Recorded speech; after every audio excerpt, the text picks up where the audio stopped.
WhatsApp governance అని WhatsApp ద్వారాగా కొన్ని సేవలను ముందుకు తీసుకొచ్చింది ఆంధ్రప్రదేశ్ ప్రభుత్వము. అయితే ముందుగా ఈ నంబర్‌ని మనం మొబైల్‌లో సేవ్ చేసుకోవాలి. ఆ తర్వాత వాట్సాప్‌లో సెర్చ్ చేసి ఆ నంబర్ ద్వారాగా మనం ట్యాప్ చేసినట్లయితే మన ముందు ఈ స్క్రీన్ వస్తుందండి. ఆ స్క్రీన్‌లో మనం ఆ గవర్నెన్స్ అని చెప్పి ట్యాప్ చేసినట్లయితే ఈ విధంగా స్క్రీన్ వస్తుందండి. ఆ తర్వాత హాయ్ అని మనం పెట్టడం జరుగుతుంది.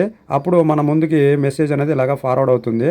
ఆ మెసేజ్‌లో సేవలను ఎంచుకోండి అనే దాని మీద ట్యాప్ చేసినట్లయితే మనకి ముందుకి ఈ సేవల యొక్క ఏంటి అనేది ఎంచుకోవడానికి అడుగుతుంది. మనకి దాంట్లో 161 రకాలైనటువంటి సేవలు ఉండడం జరుగుతుంది.